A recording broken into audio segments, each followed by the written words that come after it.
제가 봉독하겠습니다. 로마서 5장 1절에서 2절입니다. 그러므로 우리가 믿음으로 의롭다 하심을 받았으니 우리 주 예수 그리스도로 말미암아 하나님과 화평을 누리자. 또한 그로 말미암아 우리가 믿음으로 서 있는 이 은혜에 들어감을 얻었으며 하나님의 영광을 바라고 즐거워하느니라. 아멘. 기도하겠습니다. 거룩하고 존귀하신 주님 은혜와 사랑을 감사드립니다. 오늘도 주님의 거룩한 날 허락하셔서 공예배로 하나님께 예배드릴 수 있게 하신 은혜 감사드립니다. 이 시간 주님의 말씀 듣는 시간입니다. 우리 안에 계신 성령께서 함께 하셔서 듣는 말씀 가운데 하나님의 음성을 듣는 자들 될 수 있도록 인도하여 주옵소서. 그래서 우리가 구원받은 신자로서 하나님께서 우리에게 누리라고 주신 은혜를 마땅히 누리면서 이 세상을 살아가는 저희들이 될 수 있도록 인도하여 주옵소서. 감사드리며 사랑이 많으신 예수님의 이름으로 기도드렸습니다. 오늘부터는 이제 로마서 5장입니다. 로마서 5장부터는 새로운 단락이라고 보통 그렇게 많이들 나눕니다. 그래서 4장까지 살폈듯이 4장까지는 이제 바울은 믿음으로 의롭다 하심을 얻는 것에 대해서 이야기를 했습니다. 그죠? 그래서 모든 사람이 죄인이었고 누구도 하나님의 영광에 이를 수 없습니다. 하나님의 영광에 이르기는커녕 하나님의 영광을 피조물의 것으로 바꾸어 버립니다. 그래서 모든 사람은 하나님의 진노 아래에 있습니다. 이런 죄인들이 구원받을 수 있는 유일한 길은 하나님께서 주시는 의를 받는 겁니다. 그죠? 그래서 하나님 그리스도께서 이루신 그 의를 믿음을 통로로 받게 되는 거죠. 다른 조건은 없습니다. 유대인이나 이방인이나 할례를 받았거나 받지 못했거나 율법을 가지고 있거나 아니면 가지고 있지 않거나 좀 착하게 사는 사람이나 그렇지 않은 사람이나 아무런 상관이 없습니다. 하나님 앞에는 모두 다 죄인이기 때문입니다. 누구도 하나님 앞에서 자기 의를 자랑할 수 없습니다. 우리의 의는 두더기일 뿐입니다. 그래서 오직 하나님의 긍휼하심 때문에 의롭다 하심을 얻게 되고, 그리고 그 의롭다 하심을 얻게 되는 통로가 바로 그리스도를 믿는 믿음입니다. 하나님께서는 그리스도의 그 믿음으로 전해진 그 그리스도의 의를 보시고 이제 우리를 의롭다 여겨 주십니다. 그래서 그 예가 바로 이제 아브라함이었죠. 아브라함은 이제 할례 받기 전에 이방인으로서 이제 믿음으로 의롭다 하심을 받았습니다. 그래서 모든 믿는 사람의 조상이 됐죠. 그래서 그 믿음은 하나님을 믿음으로 바랄 수 없는 중에 바라는 믿음이었습니다. 이것에 대해서도 많이 살폈죠. 그래서 다른 말로 하면은 이것은 우리에게 그리스도의 십자가, 그의 죽으심과 부활하심을 믿는 믿음을 통해 신자들은 의롭다 하심을 얻게 되는 겁니다. 계속 길게 아주 나눴기 때문에 뭐 더 자세한 내용들은 말씀드리지 않겠습니다. 그래서 결국에 4장까지의 내용을 간단히 말하면 이거죠. 아브라함의 영적인 후손으로 아브라함과 동일한 믿음으로 의롭다 하심을 받은 사람들, 그게 바로 우리들, 바로 신자들, 바로 교회입니다. 그래서 5장은 이것을 전제로 하면서 시작을 하죠. 그러므로 우리가 믿음으로 의롭다 하심을 받았으니, 이제 우리는 구원받았다, 의롭다 하심을 받았다. 그러니까 이제 우리는 어떠하냐, 우리의 삶은 어떠해야 되고, 우리의 삶은 어떠한 모습이고, 왜 우리가 받은 이 은혜를 누구도 가져갈 수 없느냐, 왜 우리의 구원이 왜 확실하냐, 그것이 이제 8장까지 계속 이어지게 됩니다. 그러니까 5장부터 8장까지는 신자들이 받은 은혜가 어떤 것인지에 대해서 이제 잘 얘기를 해주고 있다고 할 수 있습니다. 그래서 우리는 믿음으로 의롭다 하심을 받은 것이 얼마나 감사한 일이고, 그리고 얼마나 좋은 일인지 이제 함께 기대를 가지고 이제 이 부분을 살피도록 하겠습니다. 오늘 목사님께서 하신 말씀인데요. 한 청년이 길을 가고 있었습니다. 아마도 교회에 다니던 청년이었던 것 같아요. 길을 가고 있는데 한 아주머니께서 오셔서 이제 전도를 하셨다고 합니다. 뭐 권사님 정도 되셨던 것 같아요. 집사님들보다는 좀 연배가 있으신 집사님이실 수도 있지만 아무튼 그래서 그 권사님이 뭐라고 전도를 하셨을까요? 보통 사람들이 전도를 할 때 뭐라고 하고 전도를 할까요?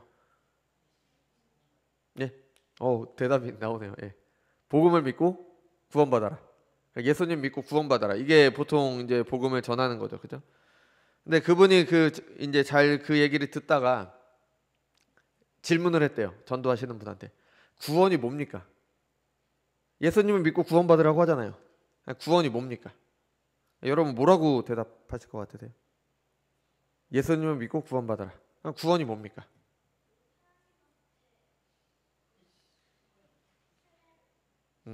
세례를 받는 것도 구원이 되겠죠. 보통 그래서 예전에 사람들은 예수님 믿으면은 네가 잘 살 수 있을 거야. 뭐 예수님 믿으면은 네 일이 잘 풀릴 거야. 예수님 믿으면은 어떻게 될 거야. 뭐 이런 식으로 구원에 대해서 얘기하기도 했을 것 같습니다. 그죠?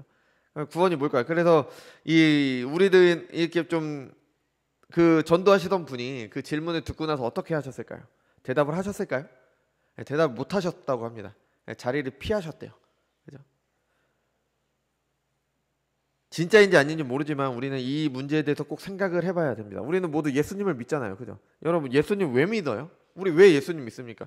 아니, 구원받기 위해서 믿잖아요. 당연히 구원을 위해서 믿는 거 아니에요. 구원을 위해서 예수님을 믿는데 그 구원이 무엇인지 모르면은 그게 신앙이라고 할 수가 있습니까? 이상하잖아요. 아니, 내가 예수님을 믿어서 구원을 받아야 되는데 그 받아야 되는 구원이 뭔지를 모르는 거예요. 말을 못하는 겁니다. 뭔지 모르니까 말을 못하죠. 여러분, 구원이 무엇입니까? 우리는 왜 예수님을 믿습니까? 제가 여러 번 말씀드렸는데 저의 신학에 가장 큰 영향을 주신 분이 페리스 레이드헤드 목사님이라는 분입니다. 이미 돌아가셨어요. 19세기 목사님이신데 그분의 설교 중에 이런 말씀이 있었습니다. 자유주의자들은 기독교를 이 땅에서 복 누리는 것으로 바꾸었다면 근본주의자들은 기독교를 죽은 후에 복 누리는 것으로 바꿨다. 여러분, 이게 무슨 말입니까? 자유주의자들은 예수님을 믿는 이유를 이 땅에서 잘 먹고 잘 사는 것, 더 나은 세상을 만드는 것으로 바꾸었다는 겁니다. 그러니까 뭐 단순히 뭐 예수 믿으면은 뭐 복을 받고 예수 믿으면 뭐 자녀의 복 이런 개념이 아니라 예수님을 믿으면은 우리가 이 땅에서 하나님 나라를 누리는데 더 나은 세상, 이 땅에서 더 나은 세상을 만들어서 거기에서 하나님 나라를 누리는 것, 이렇게 바꾸었다는 겁니다. 이게 아니잖아요. 그죠? 이거 아니에요. 이 세상을 더 좋은 세상으로 만들어서 거기서 우리가 더 좋은 삶을 누리기 위해서 예수님을 믿는 게 아니에요. 그게 구원이 아닙니다. 반대로 근본주의자들은 어떻게 바꿨냐면, 이 복음주의라고, 그러니까 근본주의자들은 지금으로 말하면 복음주의자들이 조금 다르지만 비슷합니다. 기독교를 어떻게 바꿨냐? 죽어서 좋은 곳으로 가는 것으로 바꿨다는 겁니다. 예수 믿어서 우리 나중에 죽어서 천국 가자. 천국이 어떤 곳이냐? 죽어서 우리가 가야 되는 좋은 곳. 아니, 불교랑 똑같잖아요. 극락왕생하자. 똑같잖아요. 이슬람에서 말하는 뭐 그런데 파라다이스 똑같잖아요. 그런데 가자는 걸로 바꿨다는 겁니다. 이게 구원이 아니라는 거예요. 이게 구원이. 여러분, 구원이 뭡니까? 물론 구원받은 신자들에게 허락된 여러 가지 복락 가운데 이 세상에서의 삶의 풍요도 포함이 돼요. 대부분 기독교가 들어간 나라들은 다 번영을 누렸어요. 우리나라도 기독교가 들어오면서 번영을 누렸고 다른 나라들도 다 마찬가지입니다. 그런 것들도 포함이 됩니다. 아예 없다고 할 수는 없어요. 근데 그리고 당연히 그리스도인들, 그러니까 참된 신자들은 죽으면 좋은 곳으로 가죠. 하나님 나라 가잖아요. 그 좋은 곳에 대한 개념은 다를 수 있지만 당연히 하나님 나라를 갑니다. 근데 이런 것들은 복음의, 그러니까 구원의 본질이 아니라 혜택이에요. 혜택. 구원받은 결과이지 구원의 목적이 아니라는 겁니다. 좀 이해가 되십니까? 구원을 이렇게 생각하면 어떻게 돼요? 우리가 생각하는 하나님 나라 천국을 위해서 그 천국이 무엇이 됐던 간에 그 천국을 얻기 위해서 내가 더 좋은 것을 얻기 위해서 하나님을 믿는 것이 수단이 되는 겁니다. 내가 하나님을 통해서 그것들을 얻겠다는 겁니다. 하나님이 수단이 되신다는 게 이런 의미예요. 그게 뭐 어떤 바라는 뭔가 바라는 어떤 곳인지 몰라도 이 세상에서의 천국이든 아니면 죽고 나서의 천국이든 어떤 곳이든지 간에 하나님을 수단으로 그것을 얻겠다는 겁니다. 이게 구원이 아니라는 겁니다. 근데 여러분, 하나님이 수단이 되실 수 있으십니까? 이거 신성모독이에요. 어떻게 하나님을 감히 수단으로 여겨요?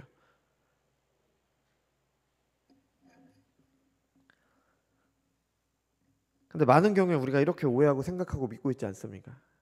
하나님을 살아서나 죽어서나 무엇이든 내 행동을 위한 수단으로 여기면은 꼭 하나님일 필요가 없죠. 어떤 신이든 뭔 상관이에요. 나한테 그것을 이루어주기만 하면 되는데. 그러니까 자꾸 하나님을 믿는다고 하면서 이상한 우상 만들어서 섬기는 겁니다.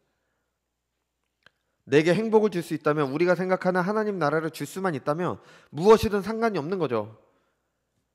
그래서 하나님이라고 해놓고 이상한 우상 숭배를 하고 하나님이 아니라 돈을 따라가게. 왜? 돈이 천국 갖다 줄 것 같으니까.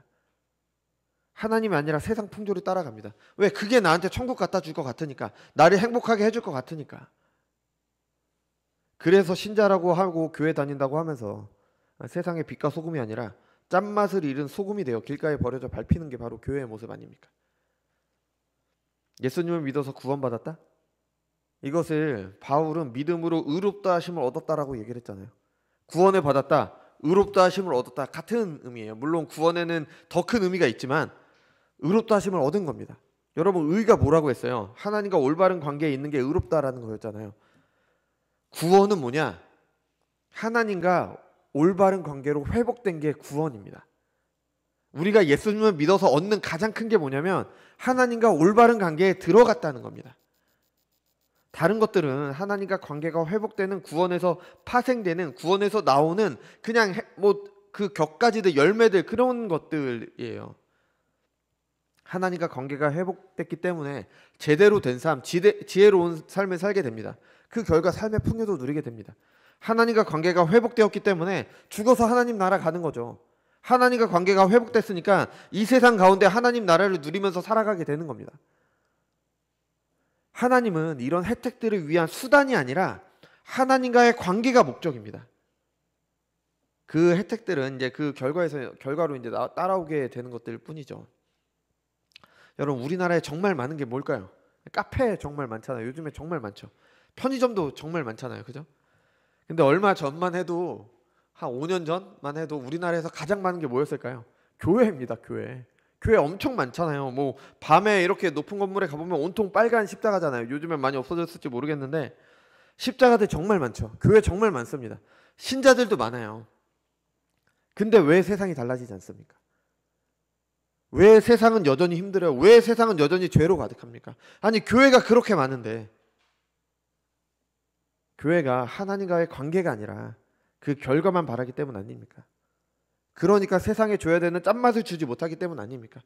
이번에 영화 나왔는데, 무슨 뭐 예수님에 대해서 다룬 영화가 나왔는데, 예수님께서 세상의 소금이라는 말씀을 또 잘못 해석하고 있더라고요. 그것을 그대로 영화화 시켰습니다. 뭐 나름대로 예수님의 생애에 대해서 말한 건 좋지만, 예수님께서 교회를 세상의 소금이라고 하신 이유는 소금이 뭐 세상을 부패시키지 않기 뭐 그런 의미가 아니라요, 짠맛입니다. 짠맛.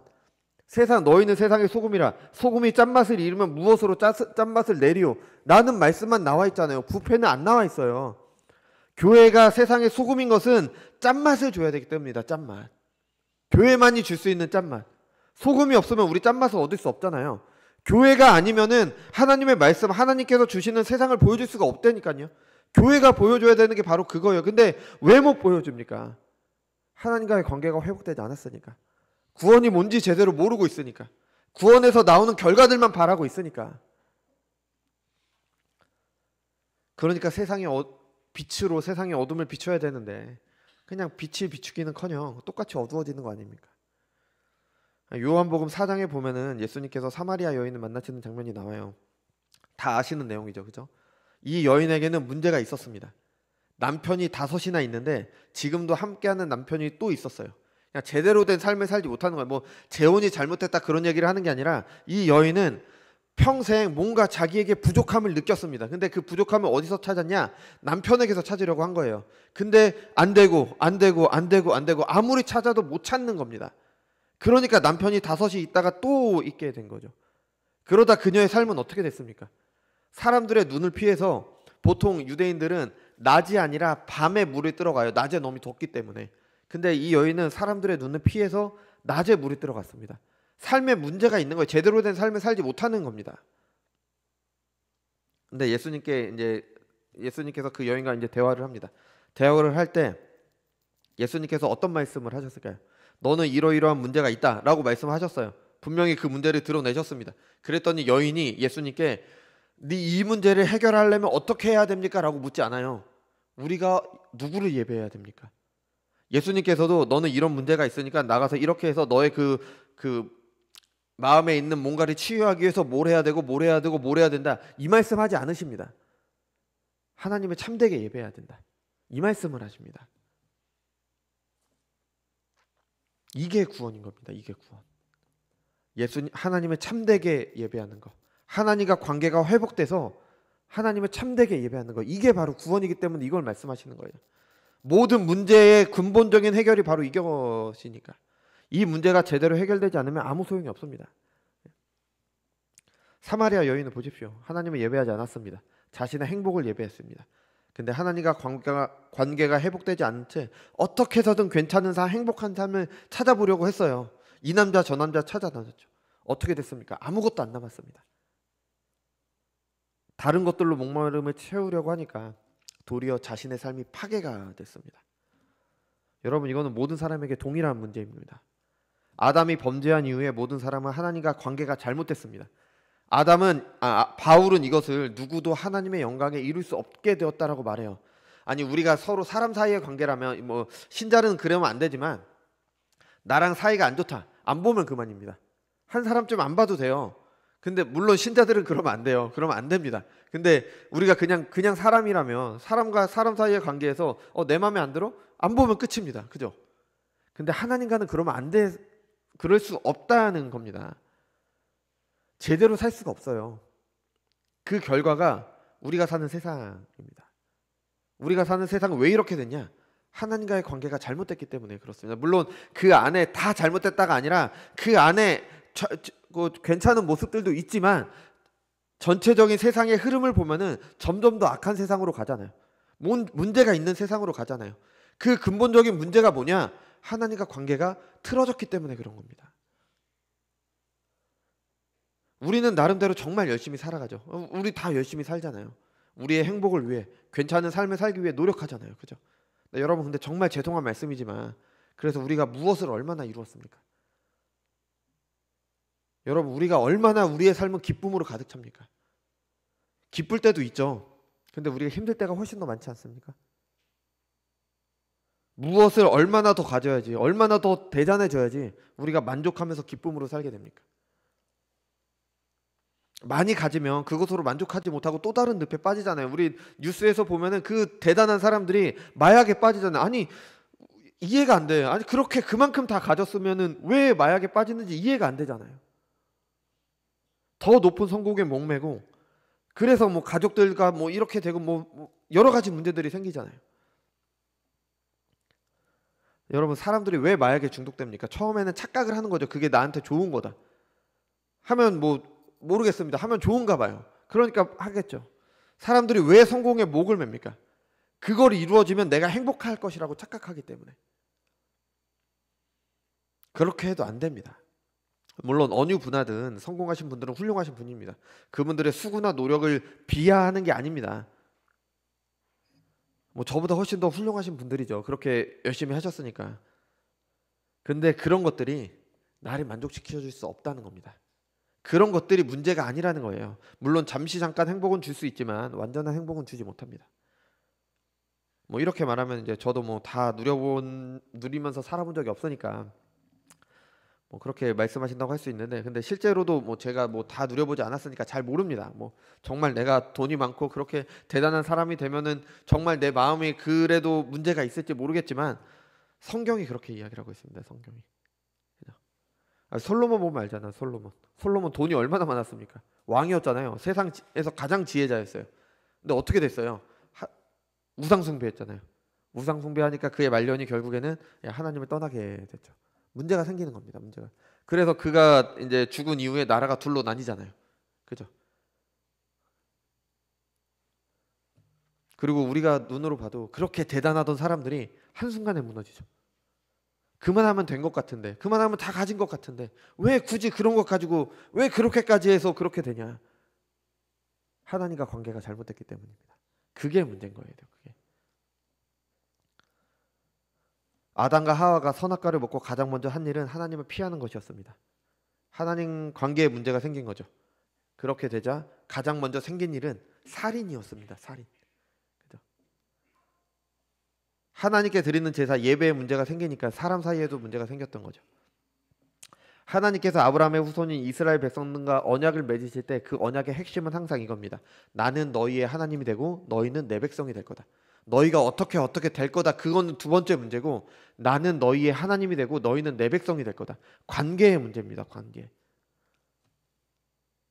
모세가 시내산에서 율법을 받고 있을 때 이스라엘은 산 밑에서 황금 송아지를 만들어서 그걸 하나님이라고 섬겼죠. 그랬더니 뭐 하나님께서 그들을 진노하시겠다 이런 말씀이 나오잖아요. 그때 모세가 처음으로 기도할 때, 그래, 알았다. 내가 너의 기도를 들었으니까 내가 이 백성에게 가나안 땅을 허락하겠다. 내가 먼저 사자를 보내서 그 땅을 점령해서 가나안 백성들에게 줄게. 근데 나는 너희와 함께 가진 않을 거야. 왜냐하면 너희는 죄인들이기 때문에 내가 너희와 함께 가면 너희를 죽일까 염려하노라. 이렇게까지 말씀을 하셨어요. 이스라엘 입장에선 해결됐잖아요. 가나안 땅에 들어가면 되잖아요. 해결됐잖아요. 문제가 해결이 됐어요.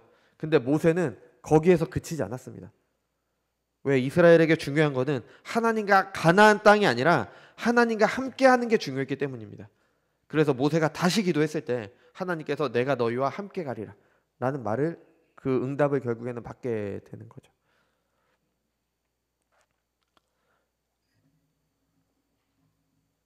그리고 그 하나님께서 그들과 함께 하시는 것이, 함께 하시기 위한 곳이 바로 성막이었고요. 그것은 궁극적으로 이제 하나님께서 우리와 함께 하신다라는 이름을 가지신, 임마누엘이라는 이름을 가지신 예수님을 통해서 성취되게 되는 거죠. 예. 여러분, 예수님을 믿음으로 받는 구원이 무엇입니까? 하나님과 관계가 회복되는 겁니다. 그게 바로 우리의 구원입니다. 하나님과 관계가 회복됨으로 하나님과 함께하는 것, 이게 바로 구원의 본질이며 핵심인 겁니다. 그러니까 다른 말로 믿음으로 의롭다함을 받은 사람, 믿음으로 구원받은 사람은 하나님과 관계가 올바르게 회복된 사람입니다. 이런 사람들은, 구원받은 사람들은 어떤 삶을 살게 될까요? 그래서 5장 1절에서 말하죠. 그러므로 우리가 믿음으로 의롭다 하심을 받았으니, 이제 우리는 의롭다 하심을 받았다, 우리는 구원받았다, 하나님과 관계가 회복됐다. 그러므로 우리는 어떤 삶을 살아야 되느냐? 주 예수 그리스도로 말미암아 하나님과 화평을 누리자 라는 이야기가 나옵니다. 이 구절을 정확하게 이해하기 위해서는 두 가지를 주의해야 됩니다. 하나님의 화평이 아니라 하나님과 화평입니다. 하나님께서 우리에게 주시는 화평, 우리의 마음의 평안, 그게 아닙니다. 하나님과의 화평입니다. 관계예요, 관계. 결국엔 하나님과 화평한 사람은 당연히 하나님께서 주시는 평화를 누리게 됩니다. 그거는 두 번째 문제고, 첫 번째는 뭐냐? 바울이 말하고 있는 건 하나님과 화평한 겁니다. 하나님과 올바른 관계에 들어간 사람들, 구원받은 신자들에게는 당연한 말이죠. 하나님과 원수되어서 하나님의 진노 아래 있던 죄인들입니다. 그런데 믿음으로 하나님과 올바른 관계에 들어갔기 때문에 하나님과 화평하게 되는 겁니다. 주의해야 될 또 한 가지는 뭐냐면, 하나님과 화평을 누리자가 아닙니다. 여기서 누리자라고 번역된 헬라어는, 헬라어를 보면은 시제가 현재형이에요. 현재형, 헬라어에서 현재형은 계속해서 반복되는 의미가 있어요. 그러니까 하나님과 화평을 누리자가 아니라 하나님과 화평을 누린다. 신자들은 그 의롭다함을 받은 그 순간부터 하나님과 화평을 누려왔고, 지금 누리고 있고, 앞으로도 누리게 될 것이다. 그러니까 하나님과 화평을 누리자라는 의미가 아니라 하나님과 화평을 누린다. 우리는 하나님과 화평을 누리고 있다. 다른 성경을 보면은 우리가 하나님과 화평을 누리는 도다, 이런 식으로 번역이 되어 있기도 합니다. 그렇죠? 구원받은 신자들은요, 하나님과 화평을 누리는 사람들입니다. 이게 바로 우리가 받은 구원의 은혜의 첫 번째인 겁니다. 하나님과 화평을 누리는 것. 그럼 하나님과 화평을 누린다는 것도 뭘까요? 제가 오늘 설교가 좀 길어질 텐데요. 여러 가지 좀 설명할 것들이 좀 많아서 그래요. 우리가 잘못된 신앙의 모습 중에 하나가 신앙을 추상화하는 겁니다. 이게 코넬리우스 반테일이라는 사람이 한 말 중에 하나인데, 그냥 신앙을 추상화한다, 막연한 것으로 생각을 하는 거예요.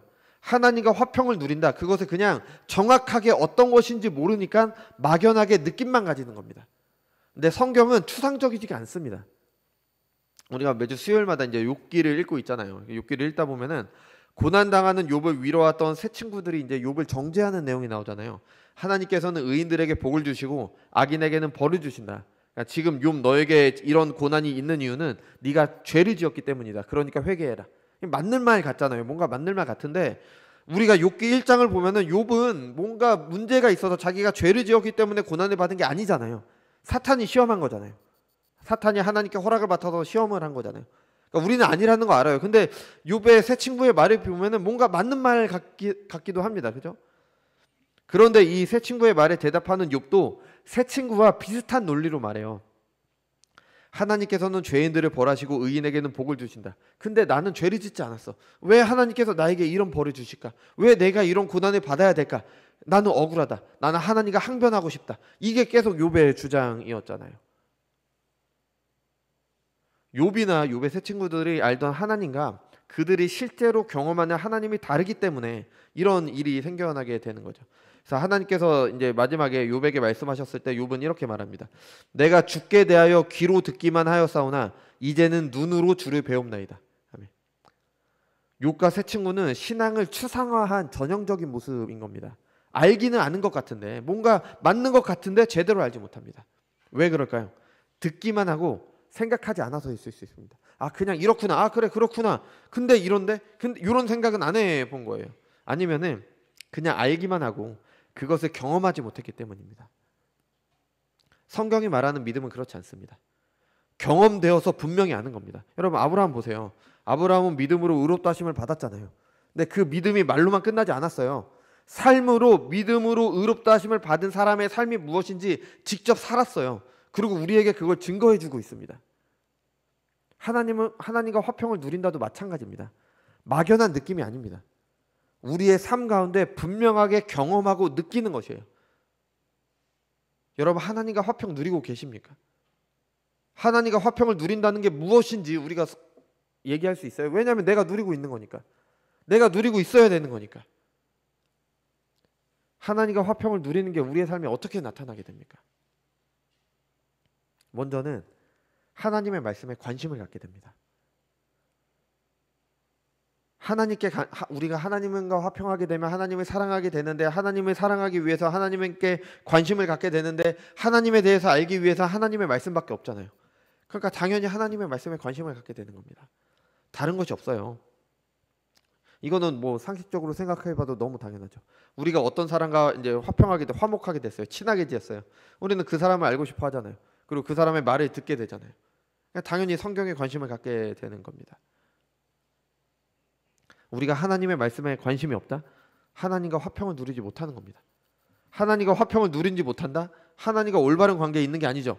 하나님과 올바른 관계에 있지 않다? 구원받지 못한 겁니다. 여러분, 우리가 하나님의 말씀을 무시하는 거 그거 가볍게 여길 일이 아닙니다. 내가 하나님을 싫어하니까, 하나님과 올바른 관계가 아니니까 하나님의 말씀이 싫은 겁니다. 물론 우리는 여전히 연약한 가운데 있죠. 로마서 7장에서도 이제 그것을 말하는데, 연약하기 때문에 때로는 하나님의 말씀에 관심을 가지지 못할 때도 있습니다. 세상 일이 더 중요해 보일 때도 있고, 뭐 읽기 좀 힘들 때도 있잖아요. 우리가 연약하기 때문에 그럴 때도 있고, 뭐 여러 가지 것들이 있습니다. 뭐 귀찮을 수도 있고 여러 가지가 있지만, 그런 경우와 근본적으로 하나님의 말씀에 관심이 없는 것, 하나님의 말씀을 무시하는 것은 전혀 다른 문제입니다. 하나님을 믿지 않는 사람들은 하나님의 말씀을 들어도 아무런 감흥이 없어요. 나랑 상관이 없는 말이니까.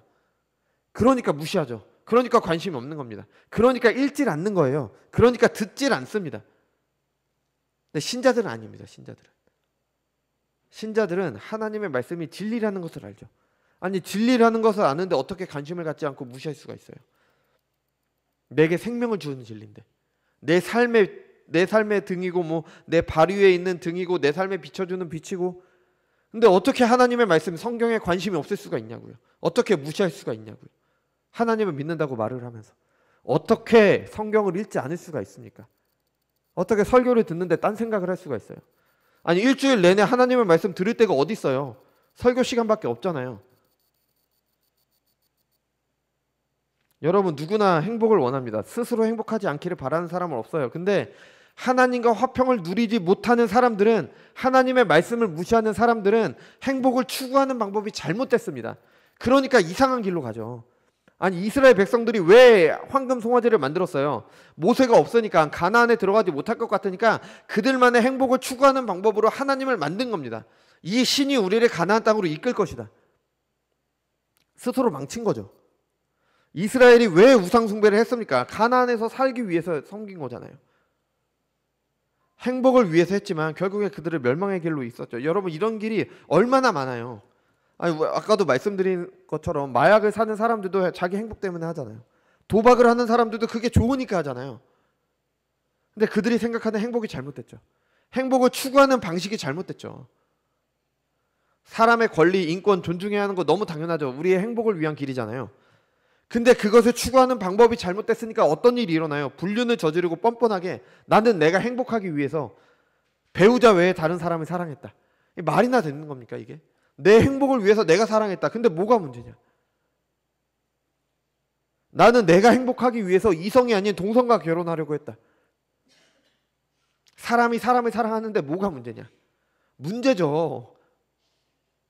내가 행복하기 위해서 그렇게 하겠다는데 그게 뭐가 문제냐? 상관이 있습니다. 가정이 파괴됩니다. 아니, 그 불륜 저지른 사람들의 가족들은 무슨 죄예요? 가정이 파괴되잖아요. 하나님의 창조 질서가 무시됩니다. 행복을 위해 한 일들이 결국엔 그들을 멸망의 길로 이끄는 겁니다. 하나님의 말씀 진리를 무시한 결과죠. 여러분, 우리도 똑같을 수 있습니다. 하나님을 섬긴다, 하나님을 예배한다고 하면서 온갖 해괴한 짓을 할 수도 있습니다. 하나님을 예배드린다고 하는데 정작 나를 위한 종교활동, 공연에 참석하는 것과 같은 일을 할 수도 있어요. 하나님께서 정하신 하나님을 섬기기 위한 것들은 무시한 채 내가 더 감동받을 수 있는 거, 나는 예배를 드리면서 나는 찬양을 이렇게 하면 내가 더 뭐를 하고 뭐 조명이 어떻고 뭐가 어떠면 나는 더 은혜를 받을 것 같아, 내가 더 감동받을 것 같아. 아니, 하나님께서 그렇게 하라고 하셨냐고요. 우리가 예배를 드리는 게 내 감동을 위해서가 아니잖아요. 내 만족을 위해서 예배 드리는 게 아니잖아요. 하나님께 드리는 거잖아요. 하나님께. 근데 왜 나를 위해서 하냐고요. 왜 예배 드리는 자의 입장에서 생각을 하냐고요. 바꿀 거면은 하나님께서 성경에서 이렇게 말씀하시니까 하나님을 하나님의 말씀대로 섬기기 위해서, 하나님을 예배하기 위해서 이렇게 바꾸자, 그렇게 나와야죠. 왜 반대로 시작을 하냐고요. 여러분, 개혁주의의 예배는요, 다양성입니다. 다양성. 어느 한 가지만 강요하면은 율법주의가 돼요. 저는 가운을 입고 예배를 드리는데 가운을 꼭 입어야 됩니다. 이러면은 율법주의가 됩니다. 근데 그 다양성이 어디서 나와야 되냐면 성경에서 나오는 겁니다. 성경에서 하나님은 이렇게 예배하라고 하는데 이런 예배를 위해서 우리는 이런 방식을 택할 거야. 이런 방식을 택하는 거에 다양성이 있는 거지, 이런 그 전에 나오는 하나님을 어떻게 예배해야 된다는 거는 성경의 가르침을 따르는 겁니다. 근데 그렇게 하지 않아요. 왜 그렇게 하지 않아요? 내 행복을 위해서, 내가 더 만족하는 예배를 드리기 위해서. 내가 더 설교 지루하니까 내가 더 만족하는 예배를 위해서 설교 20분 안에 끊어주시면 안 돼요? 내 만족을 위한 거잖아요. 내 만족을 위한 거.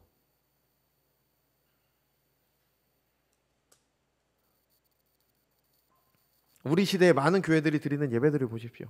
형태가 어떻다 저떻다를 말하는 게 아니라 그 변화들이 어디에서 시작이 됐습니까? 하나님의 말씀에 계시하는 예배를 드리기 위해서 바꾼 것입니까? 아니면 대부분 예배자들을 위한 거 아닙니까? 예배 드리는 사람들이 이런 변화를, 내가 더 행복할 것 같으니까, 더 좋을 것 같으니까 그렇게 드려보라고요. 그게 더 행복한지. 정말 하나님을 예배하는 것과 그렇게 예배를 드리는 것과 뭐가 다른지 한번 해보시라고요. 당연히 내 행복을 위해서 그렇게 하죠. 근데 잘못된 방법이기 때문에 하나님을 예배한다고 하면서 죄를 지을 수 있게 됩니다. 그러다 보면 결국에 내 삶은 망가지게 돼 있습니다. 하나님과 화평을 누리지 못하기 때문이죠. 하나님의 말씀을 무시하기 때문입니다. 요한복음 5장 39절에서 40절에 예수님께서 말씀하셨습니다. 너희가 성경에서 영생을 얻을 줄로 생각하고 성경을 연구하거니와 이 성경이 곧 내게 대하여 증언하는 것이니라. 그러나 너희가 영생을 얻기 위하여 내게 오기를 원하지 아니하였노라. 아멘. 내가 행복하기 위해서 영생을 얻기는 바라는데 그 영생의 근원이신 예수님을 가지 않는 거죠. 그죠? 여러분, 이것이 우리 시대와 우리의 모습 아닙니까? 영생을 위해 그리스도를 믿으려고 하면서 정작 그리스도께는 가지 않습니다. 영생을 주는 하나님의 말씀은 멀리합니다. 무엇이 문제입니까? 하나님과 화평을 누리지 못하기 때문입니다. 하나님과 화평하여 하나님의 말씀에 주의를 기울이는 사람들은 어떻습니까? 죄를 멀리하게 됩니다. 이게 하나님과 화평을 누리는 사람들의 모습입니다. 말씀드린 대로 우리는 여전히 구원받은 죄인들이기 때문에, 여전히 연약하기 때문에 죄를 짓습니다. 그럴 수 있어요. 얼마든지 그럴 수 있습니다. 근데 하나님과 화평한 사람이 죄를 멀리한다는 것은 한순간에 죄를 전혀 짓지 않게 된다, 그런 의미가 아닙니다. 죄를 미워하게 됩니다. 죄를 혐오하게 돼요. 내가 죄를 지으면서도 나는 이렇게 이 죄를 지을 수밖에 없는 자신을 대해서 슬퍼하고 애통하게 되는 거죠. 여러분, 우리가 한 가지 주의해야 될 거는, 우리는 죄를 혐오한다, 미워한다는 핑계로 사람을 미워하거나 혐오해서 안 됩니다. 사람 자체를 미워하거나 혐오해서 안 돼요. 하나님과 화평한 사람들은 이웃과도 화평하게 돼요. 이웃을 사랑하게 됩니다. 그래서 누군가 죄를 짓는다? 그 죄를 미워합니다. 그런데 그 사람을 미워하지 않습니다. 죄를 짓는 사람을 미워하게 되는데 어떻게 그게 가능합니까? 가능해요. 신자들에겐 가능합니다. 내가 죄인임을 알기 때문에, 그 사람이 죄를 짓는 마음이 내 마음과 똑같다는 걸 알기 때문에 내가 그 사람을 공감할 수 있는 겁니다. 그 사람이 나에게 이러이러한 죄를 졌어요. 근데 그 사람의 속마음이 어떤지를 알겠는 거예요. 나도 똑같은 죄인이니까, 나도 같은 죄를 지으니까. 그러니까 그 사람과 공감을 하고 그 사람을 미워하지 않으면서 죄는 미워할 수 있게 되는 겁니다. 이게 신자들인 겁니다. 이게 신자들. 여러분, 나에게 죄를 짓는 사람이 있다? 그 사람을 정죄하지 않습니다. 그 사람을 공감하고 그 사람의 죄를 위해서 하나님께 기도를 하는 거죠. 이게 교회의 모습이잖아요. 이게 우리 신자들의 모습이어야 되지 않습니까? 근데 우리는 어때요? 나한테 잘못하는 사람 있으면 미워하잖아요. 욕하잖아요. 그러면 안 된다고요. 하나님과 화평을 누리는 사람들이 아니라고요. 적어도 그 사람의 죄를 왜 지었는지 이해한다고 해서 죄가 정당화되는 건 아니죠. 죄는 죄예요. 잘못된 겁니다. 근데 적어도 그 죄를 지은 사람을 무슨 벌레 보듯 하면 안 되는 겁니다. 나와 생각이 다르다고 혐오해서 안 되는 거고요. 나와 믿는 바가 다르다고 혐오하지 않습니다. 심지어 무슨 어떤 다른 종교인들 있잖아요. 우리 이렇게 광주 지역 돌아다니다 보면 이슬람 사원도 있고 이렇게 이슬람 분들이 이거 쓰는 히잡이라 그러나요? 그런 거 쓰고 다니시는 분들도 있고 그러잖아요. 그분들이 잘못된 걸 믿는 거 우리 알잖아요. 죄 짓는다는 거 압니다. 근데 그분들을 혐오하는 건 아니에요. 왜냐하면 그분들도 뭔가 자신들의 필요를 채우기 위해서 뭔가를 찾는데 잘못된 길을 가고 있는 것뿐입니다. 우리도 공감하잖아요. 우리도 나의 필요를 채우기 위해서 잘못된 거 찾을 때 있잖아요. 공감하기 때문에 그들을 공감하고 그들을 위해서 기도를 하지 그들을 혐오하지 않는 겁니다. 대신 그들이 믿는 바 잘못된 것을 미워하는 것뿐이죠. 이게 화평한 사람들의 모습인 겁니다. 하나님과 화평하기 때문에 하나님을 거역하는 죄를 혐오하게 되죠. 죄를 멀리하게 됩니다. 하나님과 화평하지 않은 사람들은요, 교회에 다니면서 똑같이 죄를 짓지 않으려고 하는데도 이유가 전혀 달라요.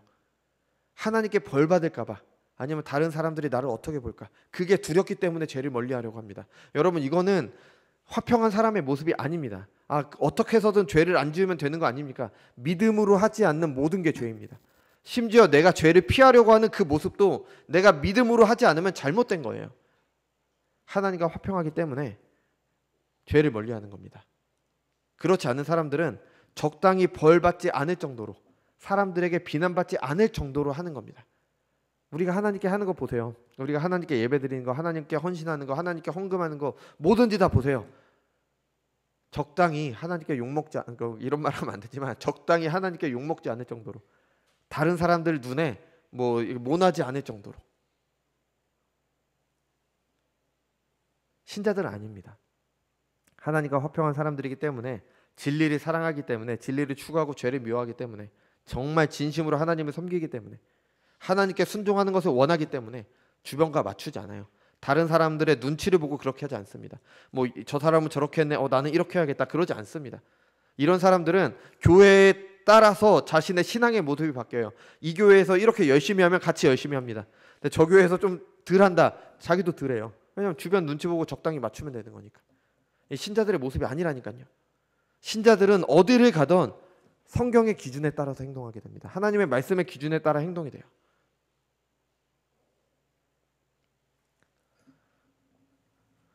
여러분, 이게 바로 하나님과 화평한 사람들의 모습인 겁니다.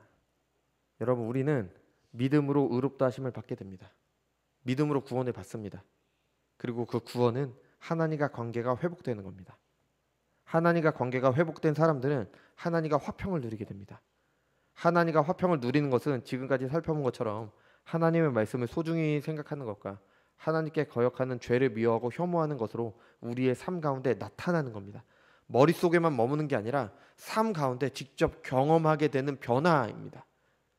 그래서 하나님의 말씀이 살아 역사하는 말씀인 겁니다. 전혀 다른 피조물이 되는 변화입니다. 이 모든 것이 어떻게 우리에게 됩니까?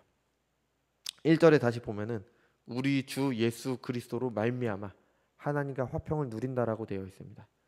예수님을 통해서, 그리스도 안에서 하나님과 화평을 누리게 됩니다. 항상 그리스도를 통해서입니다. 내가 스스로 하나님께 갈 수 없습니다. 하나님께 갈 수 있는 다른 길도 없습니다. 오직 십자가에 달려 죽으시고 부활하신 그리스도 안에서 그를 믿는 믿음으로 하나님과 화평하게 됩니다. 그리스도 없이 내가 믿고 내가 사랑하고 내가 화평을 누리는 게 아닙니다. 그것은 불가능하고요, 잘못된 길로 가게 됩니다. 그리스도 안에서 사랑입니다. 그렇지 않으면 잘못된 사랑입니다. 그리스도 안에서 지혜입니다. 그렇지 않으면 마귀적인 지혜가 됩니다. 유대인이었지만 바벨론의 왕비가 된 여인 에스더 아시죠? 하만이라는 사람의 음모로 유대인들이 모두 죽을 위기에 처해 있습니다. 왕비인 에스더의 삼촌이었던 모르드게가 에스더에게 말합니다. 네가 왕비니까 왕에게 잘 한번 말해봐라. 우리 민족이 다 망하면 안 되지 않냐. 그러니까 네가 왕한테 잘 말해봐라. 근데 그 시대에는 에스더라고 해도 함부로 왕 앞에 나갈 수가 없습니다. 왕비라고 해도 왕이 부르지 않았을 때 왕 앞에 나가면은 왕을 암살한다고 생각해서 죽임을 당하게 됩니다. 그러니까 에스더가 함부로 나갈 수 없는 거죠. 또 그때는 에스더는 30일 동안이나 왕이 부르질 않았습니다. 그러니까 함부로 나갈 수 없는 거죠. 그러니까 나가면은 죽는 겁니다. 그래서 나갔을 때 왕이 그 홀이라고 하는 거 있잖아요. 지팡이 같은 거. 그거 이렇게 내밀어서 그것을 잡으면은 사는 건데 그렇지 않으면 죽는 겁니다. 그때 에스더는 유대인들을 죽음에서 구하기 위해서 죽음을 무릅쓰고 왕 앞에 갔습니다. 그죠? 여러분, 우리를 위해 에스더와 같은 일을 해주신 분이 계십니다. 죄인인 우리는 하나님 앞에 서면 죽을 수밖에 없습니다. 다른 운명이 없어요. 우리는 모두 하나님의 진노 아래 있습니다. 이런 우리를 살리시기 위해서 우리를 대신하여 죽으신 예수님을 통해 우리는 하나님 앞에 설 수 있게 되었습니다. 예수님께서 우리의 중보자가 되시기 때문에 하나님 앞에 설 수 있게 됐습니다. 하나님과 관계를 회복시켜 주셨기 때문에 하나님과 화평하게 되었습니다. 그리스도 외에 다른 길은 없습니다. 그리스도를 믿는 믿음 외에 다른 것을 통해서 의롭다 하시지 않습니다. 이 믿음을 통해 받은 구원은요, 여러분 제발 추상적이지 않습니다. 상상 속에서 생각 속에서 끝나는 게 아닙니다. 삶 가운데 나타나야 됩니다. 사라지는 겁니다. 사라지는 거. 우리는 그리스도 안에서 하나님과 화평을 누리고 있습니까? 한번 돌아보시길 바랍니다. 하나님의 긍휼하심이 우리와 함께 하시길 바랍니다. 기도하겠습니다.